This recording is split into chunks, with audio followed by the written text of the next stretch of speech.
Hello and welcome to another day in paradise and welcome to another edition of the Unapologetic Negropian. In today's video, we are going to talk about ADOS. Yes, once more time. We're going to talk more specifically though about the money side of things, the reparations themselves. I wanted to discuss this during a live, but well, I'm going to explain why I'm actually having this one-to-one conversation with yourselves. So please sit back, relax, and I'm just going to let it all out. I'm going to ask you to please like, subscribe, share, and click the bell notification. Now, over the past week or so, I've done a number of lives, and I've had a number of some really good guys coming on, mostly good guys, I should say, coming on to the channel, speaking live about their thoughts on how the ADOS movement should progress in the United States of America and their chances of getting reparations. And it was nice to hear actually most of them speak in a way in which they were pretty confident that they would get some reparations in the near future. But over the last week, it has only thrown up more questions. For one, every time I ask the question, how much are you planning to get? Most ADOS members normally tell me that I should mind my own business. Right, they normally tell me I should either mind my own business or that I'm not qualified to talk about it, or they don't want to give me these numbers. They don't want to tell me. And I don't know why, but I can hypothesize and say perhaps it's because they don't have a number. During one of the lives, I spoke to one of the guys and they were giving me 6-digit numbers. I was like, what? I just, something inside me told me, but is this guy crazy? Come on, 6 digits for what they did? Truth be told, could America afford the real bill? And we are talking many trillions of dollars. Because the reality is that the United States wouldn't exist without the work of generations of African Americans. Those slaves essentially built the modern world. Think about it. Most of America's wealth came from farming, from back then, the cotton and whatever else they was producing at that time. That's where the bulk of America's foreign trade came from. This is how America was able to build the cities that you know and love today, New York, all the way down to Miami. They were built off the backs of these people. You could pretty much argue and say, hey, America wouldn't have, the America that you know today would not have existed if it wasn't for the work these people put in generation after generation after generation. Isn't it fair that these people should ask for an amount that is proportionate to what America has become? So if we're talking about just the work alone, okay? We're not talking about the criminal aspect because I don't think America could afford the criminal aspect side of it, okay? And I'm going to be honest with you, and I don't like saying this in public, but I think in terms of the criminal side, we as Africans, as descendants of slaves, and all the evil that happened to those men, women, children, our babies, brown babies, what they did to them, do you really think that they should pay in dollars? I don't. I think the only currency that they should pay with and the only currency that we should accept is blood. We need to talk in generations, okay? So these people were working pretty much all their lives, and let's say that the average slave's life expectancy was 40 years, okay? So, so let's have a look at that. 40 years, and they were working from what age? 5-6 years old. So you're talking 34 years, okay? And let's just say, what does an average farmer earn today, like a worker that works on the field? $20,000 annually? Yeah? So that's $20,000 times 34. So that's $20,000 times 34 equals, that's $680,000 they are owed, each slave. So we're going to times that. We're going to use a 2% rate of inflation compounded year on year. Let's just say 200 years. Okay, so let's get ourselves a round number. For me, that is coming out at $3.68 million each family member. And you got to remember, if they didn't live until they were 34, right, it's likely because of the work conditions, the harsh work conditions. So they would be deserving 3.68 million anyway. And how many slaves went to the United States? Just to the United States, not to my island, not everywhere else, just to the United States. I think it was, from what I hear, I might be wrong, please let me know in the comments section if I'm wrong, but I think it's around 600,000, right? That were actually shipped to the United States. That 600,000 is the conservative number, okay? So let's take that number and let's multiply that number by 3.68 million. So I'm getting 2.208 to the power of 12. Is that $22 trillion? I'm gonna have to do this. Wait there. Boy, oh boy, oh boy, you guys are now finding out about my mathematics skills. I think it's 22 trillion, or is it 2.208 billion? It's to the power of 12. There's 12 zeros. I don't know, but it's a lot of money. It's more than what America could afford, is it not? Of course, they wouldn't be looking to pay all of that up front. And I think I spoke to one of the more clued up ADOS members from the South. His name was Danny, and he was saying, listen, yeah, it is actually. Now I'm looking at it. Damn, it's a lot of money. Wow, it's 2,208 trillion. That's the number I got up. So I might have got that wrong. So if any of you guys have got that right, please put it in the comment section below. This Danny was saying that maybe, you got to look at it realistically, and you got to look at perhaps, and also Mr. Pirate Brain, he was saying the same thing, both ADOS members, and they were saying it could come to the point where we could take services, you could take tax breaks, that sort of a thing.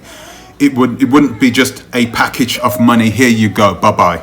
I think anybody who thinks that are probably a little bit confused with the way reparations works. So you would give them 100 years or so to pay that off, and you would add interest to that. So essentially, your family, and your family's family, and your family's family, they're all going to get taken care of pretty much for the rest of your lineage. Which means that the slaves that's toiled for nothing under the hot baking sun, they actually would have toiled for something. They would have worked for you. So the question is now, what do you do with this money? What do you do with it? Because I was speaking to these guys on these lives, and a lot of them were saying things like, well, it's time for me to be selfish. That word came up actually a few times. Selfish. It's time for us to be selfish. It's time for us to get what we want, But I think the reality is it's not about you, okay? Because you weren't slaves, were you? You were the descendants of slaves. Yes, you felt a lot of the comebacks that we all felt, me included, as my descendants also were slaves. But the reality is, you're not going to just get a lump sum of cash and say, here, boom, here's 3.68 million. Knock yourself out. That's not going to happen. And I think a lot of people, me included, I'm really confused with the way people have been explaining how they see their reparation visual, what they see themselves as being reparations, just a cash lump sum payment. And if they offer you that, you being ADOS, I think that is a very, very dangerous thing. Why do I think it's dangerous? For the same reason, once again, it was Danny again. I spoke to him, I said to him, are you ready? Do you feel like you are ready for that sort of money to take care of it, to make sure you could build a legacy for your family and everything else? Do you think the descendants of slaves are ready for that kind of money? And he said, no. He said, we're not. Which was a brilliant answer, because, you know, many people, especially a lot of ADOS members, that is what they are focused on. That type of money is the type of money that you end up building many, many different types of industries with, okay? That is what you would be looking to do with that cash, right? We shouldn't be looking to go to Boeing for them to build our airplanes anymore. We, as continental Africans, should be looking directly at spending our money with ADOS through the industries that they have built, right? Through the legacy of the people that toiled in the South for all those many hundreds of years. I just feel like that's what we should do when it comes to the Caribbean, in the way that we are seeking our reparations. I think that's what we should do. I think we should be able to open up doors of commerce between other Caribbean nations and build industries that will encompass all Caribbean nations, build an industry which is niche to us, which we can sell around the world. I would love $3 million in my bank account. I would love it. But do you know what I tell you I would really like? I'd like to make sure that when my great-great-grandson is born, he has the opportunity to travel to Mars in a space mission purely bought and paid for and manned and organized by the African Union or by the ADOS movement or whatever organization they have set up that organizes their space program. I would love that. That's what I want. I know it sounds wild, doesn't it? It sounds wild. But think about the achievements of just made ADOS by themselves. Could you imagine if there was an overall effort of all descendants of slaves? I mean, who's to say that we could, well, yeah, that we could once again rule the world? But by the way, was $2.208 quadrillion. So $2.2 quadrillion. Geopolitical effects of that amount of money being passed on to the ADOS organization. I mean, let's be real, right? We need to focus on how that money is spent, because what you don't want is what some of the members on the panel have been talking about over the last few days, talking about them taking their money and saying, this is my money. I do whatever I wish with it. Okay, fair enough. You do whatever you wish with it. Go out and buy a Bentley. Give the money to the German people, because it's Germany that owns the car company Bentley, right? And it's owned by Volkswagen Audi, and Volkswagen Audi is owned 60% by the German public. Go give your money to the German public. Well done. I'm sure your ancestors who toiled in the soil would have liked that. Of course not. Okay? I'm just giving that as a for instance. We don't want that money filtering down back to the people who oppressed you in the first place, only for them to use that money to oppress you more and to oppress your children and to oppress your children's children. So it could have a very bad effect if the money is not spent right. And I think this is what Danny was trying to say, that we need to be very careful simply because of the responsibility of having that amount of money, because that amount of money will have geopolitical consequences for everyone. The reason why so many ADOS members are saying, oh, well, that's none of our business, it's none of your business, you're not qualified. You know, that's what I was getting. It's none of your business, you're not qualified, don't speak about, oh, okay, all right, keep your hair on, you know what I mean? I'm just asking a simple question, but I think the reason why many of them are not answering that question is because they don't know. They don't know about the impact it will have on them, on their relatives, on their children, on their offspring. They don't know the major impact. The Jews knew this. The Jews knew this long time ago. They didn't even have to be told that they should keep the money within the Jewish population. They just did it, right? Didn't they? But we're black people. Go figure. In the United Kingdom, we have taken a different approach of getting reparations for the slavery that happened to us mostly in the Caribbean. So we've gone about targeting these massive private corporations which exist now, which would have never have existed if it weren't for the money that they made off the backs of our people. Companies like Barclays, banking companies, Lloyds of London, one of the biggest banks in the world. BEA Systems, one of the world's biggest weapons manufacturers.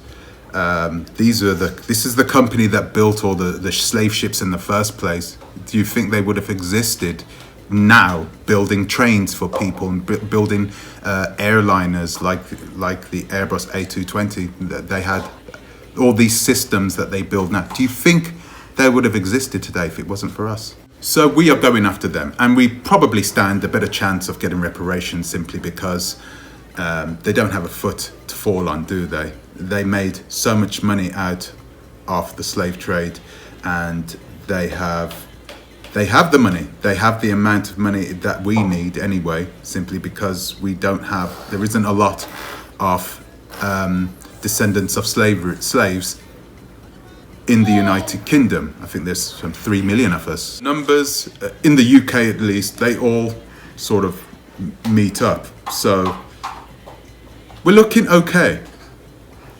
But because of the size of the population of those people who are calling themselves descendants of slaves, because let's figure it out.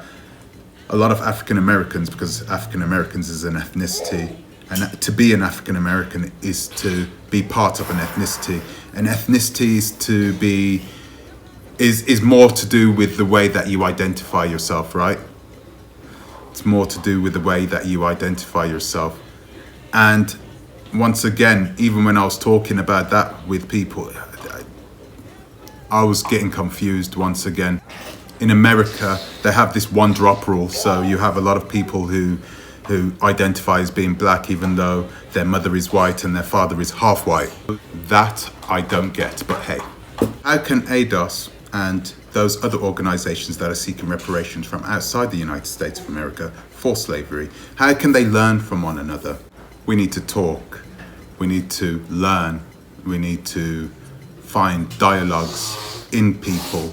We need people who are willing to be open and talk about it with everybody. But at this moment, I'm getting more people wanting the opposite, telling me not to speak about it, as opposed to hearing people saying, well, yeah, let's chop it up, you know, let's talk about it. Why not?